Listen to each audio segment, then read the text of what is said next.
Welcome back to Stache Club Wrestling. Today we are doing a little something different. It's not like our usual quizzes. Nope. Sophie's got the week off. We have no host. We are riding solo. It's boys week. It is boys week on baby. the channel. About damn time. So today we're getting into some tier lists and some brackets, but we are starting off this non-quiz week, whatever, with a bracket. Let's go. Today we are doing the greatest WWE rivalries bracket. Rivalries will go head to head and we'll find out together, me and you, and the SCW community, even though they have no say in this.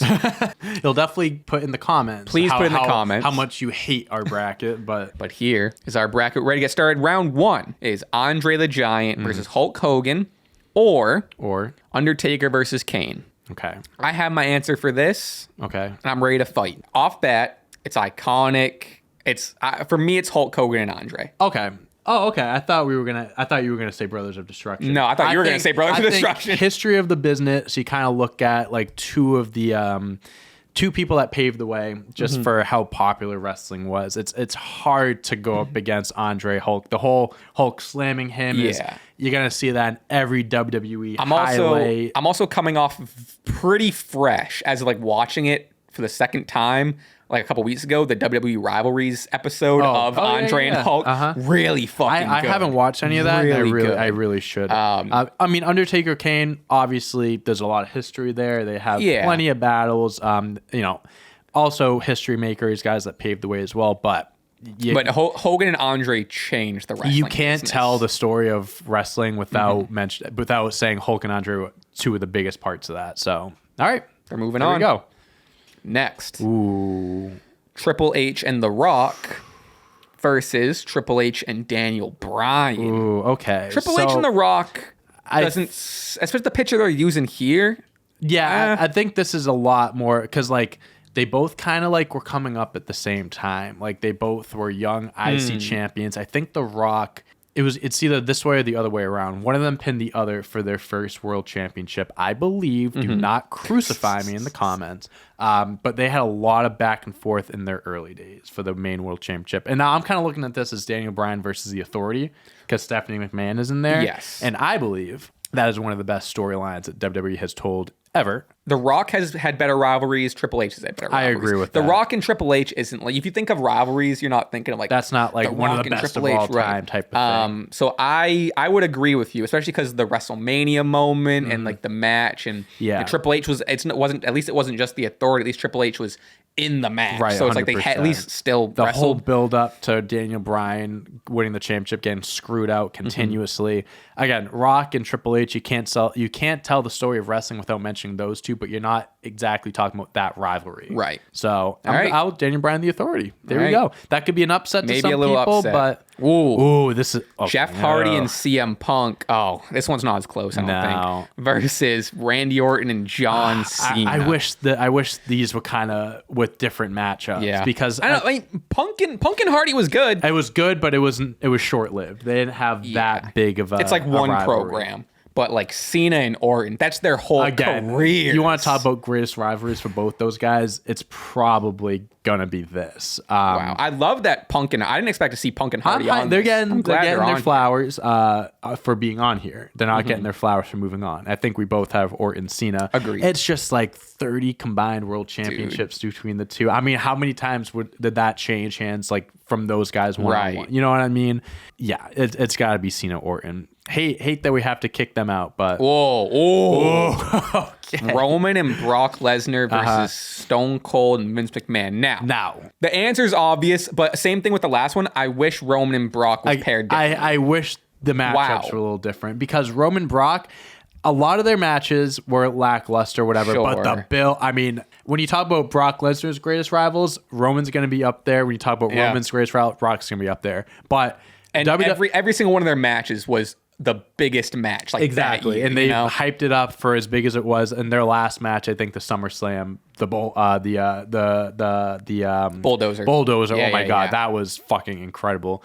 But the WWE would not be where it is today if it wasn't for Stone Cold. I mean, that is the Attitude Era. That is the WWF. That's when you think of Attitude Era. When you think of wrestling back in the 90s, you think of Stone Cold versus McMahon. That was like Stone Cold was every single person in the world that hated their boss and wanted to beat the shit out of him. Like who was able to just stun their boss, drink beers, have a good time, and just kind of be the like not anti-hero, but just like not a villain, but just would go against authority. Anti-authority figure, I think, is the one I'm looking for. Arguably the greatest rivalry of all time. I think it's gonna go far. That's gonna go far. Obviously, we'll see what the matchups are. Right. Man, I wish it was like Brock Roman versus Punk and Hardy. And, we're already on. This might be a quicker video than I thought. We're already on the other side. Okay. All right. Fuck. Hey, maybe. Or wait. This is just, we're going to finish this side and then go to the other side. Okay. Thank God. I was like, this video is going to be short. Only 7 minutes in. Hulk Hogan and Andre. This is another easy walk for me. Hulk Hogan and Andre versus Daniel Bryan and the Authority. Again, we said what we had to say. The whole Bryan Authority thing was great, but it only was like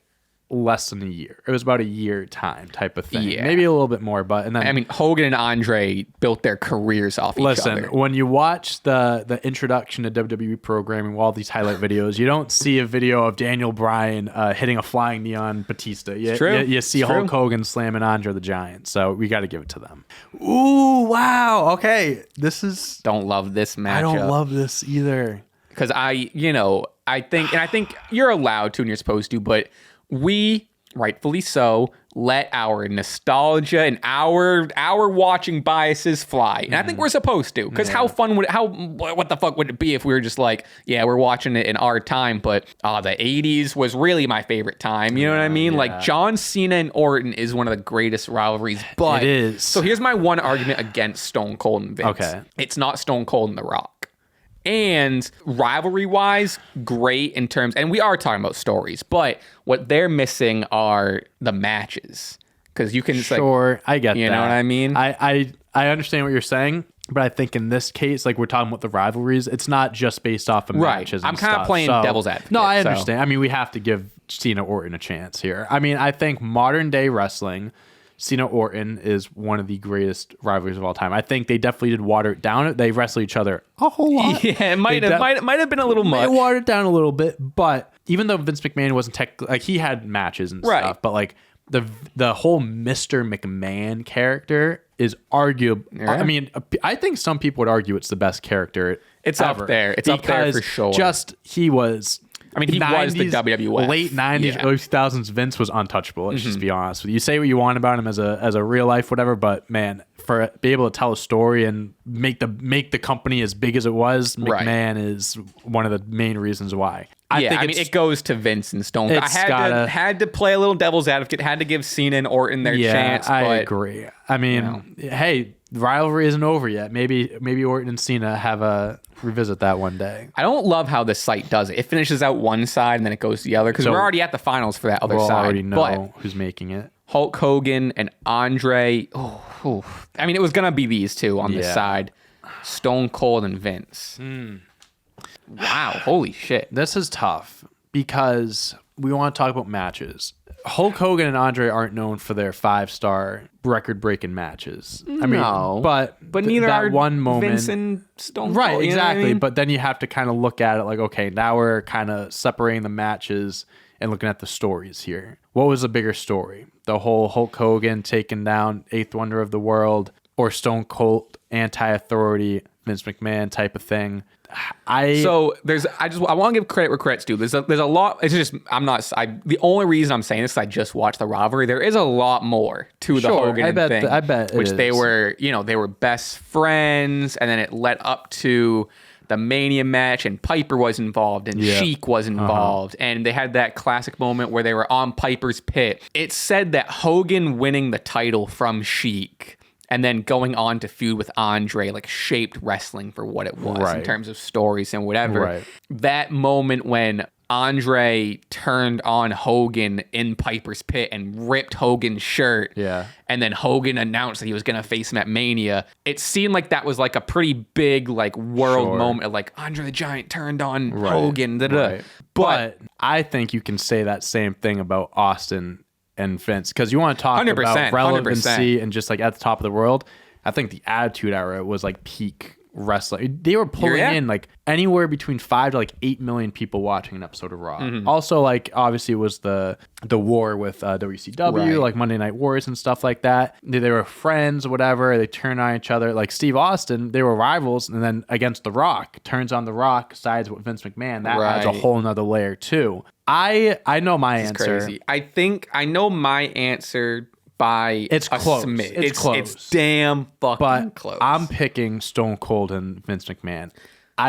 I think both sides did a lot for wrestling, but I don't think wrestling would have been mainstream or as popular if they didn't have the Stone Cold Vince McMahon story. I'm agreeing with you, but I think because if you watch a lot of those 80s vignettes, it is very campy and it is very like, Superman and whatever. And that's of the time. That's to be expected. But it was so intense in the 90s in this rivalry specifically, where it takes that turn of like, I don't know, it just feels different, feels more intense, and feels bigger. Yeah. So I think because of that, because I think Stone Cold and Vince have that leg up in terms of like, promos and moments and, things like that. And like, I think I agree with you, but it's like, it's by a smidge. No, it's very close. And no one can sell a stunner better than Vince McMahon too. All right. Okay. Other side of the bracket, Undertaker and Shawn versus Shawn and Bret Hart. Ooh, okay. This one's not as hard for me. Yeah, so you had Undertaker, Shawn. I mean, they date back to the 90s. Like, they had the Hell in a Cell match, Kane debuts. They had their, obviously, two of the best WrestleMania matches, two of the best matches ever, you could argue. And then you got Shawn Brett, the whole Montreal screw job, they had a rivalry for a long time, and they genuinely did not like each other. Right. They had, he cut a promo on Bret Hart or something like that, and Bret Hart was supposedly like having an affair with his wife, with Sunny. And he goes, you've seen Sunny Days or whatever it was. And it's just like, we talked about that like a while Yeah, ago. we have talked about that. I think Bret Hart, Shawn Michaels is a better rivalry. Me too. I think Shawn and Undertaker had two of the best matches ever, Agreed. like I said. But there's just the Montreal Screwjob did a lot for wrestling. And I would argue, like, yes, there was a rivalry and they had a program going, but like Undertaker and Shawn had really great built up WrestleMania matches. But outside of that, and then it did bleed into like the Undertaker and Triple H Hell in a Cell, Mania match, whatever. Like all of that bled into each other. But he was kind of like on the outskirts at that point. Right. He was And plus, at the end of that, they're all on each other's arms. We're not even talking about the DX Brothers of Destruction match at Saudi Arabia a few years ago. We got to consider it extended the rivalry, of course. Even just Montreal Screwjob alone and the fact they haven't really like this picture they're using.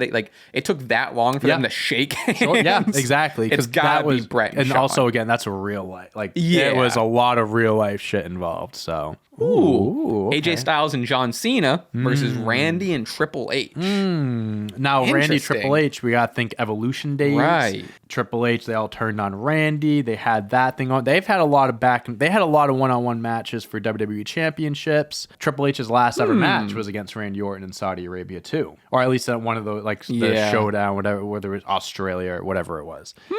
AJ Styles, Cena, though, there's not much many years put into it. I think this could be. My pick is AJ and Cena. Is that your pick? Because when you think of Triple H or Randy Orton rivalries, there's better ones and bigger ones. And granted, the history is better and larger. Oh, but Randy Orton, he punted Vince. Shane, he kissed Stephanie when Triple H was tied up. I'm disagreeing with you. Oh, because they did have, especially if that you WrestleMania feud and the legacy and the match, not the match, but the thing where he broke into his house. I know I'm getting there. Yes, the him breaking into his house and that whole thing. No, maybe I might be on the other side. I think AJ and Cena's good. So this is I think this is the classic example of what we just talked about. The whole Bret Shawn and then Shawn Undertaker. AJ John, I think, had better matches, big matches. AJ just came to WWE. They ran the Money in the Bank match, SummerSlam. John Cena won his 16th against him. Phenomenal matches, no pun intended. But I think Orton Triple H dates back from 2003. And they were having WrestleMania main events in 2009. And then they had their last match together a few years ago.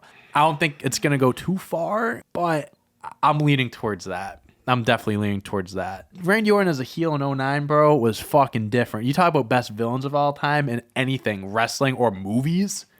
Bald Orton, bro. I'm pretty. Oh my God. I think I'm on AJ and Cena. I think I'm on AJ and Cena. All right. So how do we want to do that? Do we have a coin? We can flip a coin for something like this. I can get a coin. All right, get a coin. All right. You gotta think. AJ coming into the company. We never thought we would get, like, that's dream match. Yeah, 100%. Never thought we'd get AJ, the top guy everywhere else outside of WWE. John Cena, the top guy in WWE, and they had bangers. And that was to a point where everyone was like, oh, Cena can't have a banger anymore. I hear you. Okay, right. so we'll do head style Cena, tails, just kind of make it fair. Tails. All right. Orton, Triple H. All right. You gotta respect the coin toss. Coin never lies. Okay. Here we go. Yeah. Stone Cold versus The Rock versus John Cena and Edge. I know the answer, but more so I'm thinking, the reason why I'm thinking is because I'm like, okay, well, because John Cena shows up a lot here. So you have John Cena, AJ, John Cena, Randy, John Cena, Edge. John Cena and Edge's was good. I'd probably put Randy above all of them. I agree, but I think Edge is probably number 2 or 3 for Cena's greatest rivals. I would probably put 2 for sure. And like, I think Edge became a star feuding with Cena. He won his first world championship, cashing the Money in the Bank. They had a ton of matches together as well, but Stone Cold versus The Rock. I mean, I know we're giving it the time, but like this, no, it's. This is gonna be this is the greatest, arguably the greatest. I mean, when you think of rivalries, you think of Stone Cold and The Rock. You think of the 2 best wrestlers of all time. You think of Stone Cold and The Rock. No, there are no 2 names that change the business more than those. That's going to be hard to beat. Seth Rollins and Jon Moxley versus Punk and Cena. Wow. This one's easy for me. I get the Shield thing. I get the breakup or whatever. But like Seth and Dean was never to the level. I think they did a lot of matches, and Punk and Cena. That was Punk and Cena's massive. I think that's an easy walk. I don't think it's easy. No, I mean, because you have the history of the Shield, Seth turning on Dean and Roman. I think I'm agreeing with Punk and Cena because I believe this was the rivalry that turned Punk into the megastar that he ultimately still is, to be honest. I mean, that's where the pipe bombs came out of. The Money in the Bank win is one of the most shocking wins ever. I'm with Punk and Cena, but I think it is pretty close. If that was going up against someone else, I think it would have been a little closer. Bret Hart and Shawn Michaels versus Randy Orton and Triple H. I think Bret and Shawn. I think so too. Is what I'm going with. Yeah. I think either of these could go. Either of these could definitely go, but I think there's just so much history. And again, like the Montreal Screwjob was such a pivotal moment in wrestling history. Like Orton and Triple H's moment is Randy breaking into his house, or was it who broke into his house? Triple H broke into his house. Yeah. Their moment was Triple H breaking into the house, and it's like you see it on Twitter all the time. It's iconic, but what's more iconic is the Montreal Screwjob, and they still reference the Montreal Screwjob. They still go back to it, so it's like it's hard to beat. Hard to beat. Whoa, fun. I'm surprised Cena and The Rock isn't on here. I mean, if Hardy and Punk are on here, that's you would fair. think, you know what I mean? That's fair. I don't think they would have beaten I some feel others, like there's a few. I feel like there's a few that could have been on here, but leave a comment with what feud is missing. Yes, let us know. I mean, hard to beat. I like this matchup. I like fun. it too, but it's Stone Cold, The Rock. Yeah. I mean, it's hard to fight 2 of the greatest of all time, even though Cena is one of the greatest. Now, if we're just being honest, Brett and Shawn aren't going to touch. No. WrestleMania, what was that? WrestleMania 17 or whatever. When did 17, they face? 18. They faced a few they times. faced a couple times, but like I think it's Rock, Stone Cold. Hey, Shawn, Brett made it this far. Respect to them. Well, I mean, we knew it. Now this is where it's gonna get a little tricky. Okay. Because they for a little bit they involve each other. Right. Well, so when Stone Cold turned heel, it was him versus The Rock, and then he teamed up with Vince McMahon, turned on The Rock, won the championship because of that. Stone Cold and Vince have a lot of great in-ring stuff and shenanigans and whatever, but The Rock and Austin have their matches too. So I think to me that gives it a leg up, and I'm going by just a margin because they have a little bit more to give, and it's wrestler and wrestler. My vote is Stone Cold and The Rock. Unless we do so, I mean, we're gonna read some stuff and kind of look over some stuff, but I think my vote is Stone Cold and The Rock. Here's how I'm looking. I'm not disagreeing with anything you said. Sure. Because I agree, like, you got the wrestling aspect in there, 2 of the best wrestlers of all time, 2 of the best storytellers, arguably the best rivalry between 2 in-ring wrestlers ever. I think it's very hard to tell the story of Stone Cold Steve Austin without mentioning Mr. McMahon. Oh, 1,000%. And vice versa. And I think, like I said, that was there. What do they say? Like the Joker needs Batman and Batman needs Joker. Or whatever. This was exactly what wrestling needed at the time. This rivalry was the best rivalry in the peak of WWE. I don't think WWE will ever get back to a point where they're getting 5 million viewers an episode or anything like that. I don't think they'll ever have stars as big as Stone Cold or The Rock or even even a heel authority figure like Mr. McMahon. I think that this was the peak. This was literally the benchmark. Like there's nothing that's ever going to touch that. So we can go real quick. We can go beat for beat with the timeline. All right, let's just go. Kind of okay. Sure, okay. Let's start with Stone Cold and Vince McMahon. So, I mean, I don't know if all that is going to get cut out. I thought that was going to be story time. I mean, you got to give backstory to both of them. These two rivalries do intertwine a lot. That did change my answer. I'm picking Stone Cold and Vince. That changed my answer. Stone Cold That's and Vince reading that because I knew it was intertwined. I didn't realize after reading it and getting reminded how there wouldn't be the Rock and Stone Cold feud without Stone Cold and Steve Austin. So, and granted, that doesn't mean that the latter can't be better than what came before it, but everything was because of Mr. McMahon. The Rock and Stone Cold's feud doesn't include everything that's in Stone Cold and Vince's feud, but Stone Cold and Vince's feud pretty much includes almost everything in the Rock and Stone Cold. I agree. So, all right. Greatest rivalry of all time. There's your winner. Stone Cold Steve Austin versus Vince McMahon. And honestly, we only had to flip the coin once. Yeah, I'm surprised. I thought that last one was going to come down to a coin toss. I thought you were going to roll with Steve Austin and The Rock. I mean, really, you could go with either. Toss you really could. But again, I think the story of wrestling at the height of it, you can't tell it without the boss versus the anti-authority figure. I mean, that was just classic, just absolute. And also that they had the beer truck thing too. I mean, we didn't even mention that. There's a lot of different things that come along with it. Let us know what you want to win. Let us know what feuds were left out, who your picks would have been, what you would have done differently. Let us know if we're right or wrong. Thank you guys for watching. If you like these bracket style videos, let us know if you want to see more of them. We appreciate you guys. We will see you in the next one. You can follow me at Rasper Taylor on Twitter, Instagram, YouTube, Spotify, and Twitch. You can follow me on Twitter at Dante on Deck, and then Dante Dante Toro 11, everywhere else. Follow Stache Club on Instagram and Twitter, Stache Club W, and on TikTok, Stache Club Wrestling. Until then, Dante. Till the next one. See ya.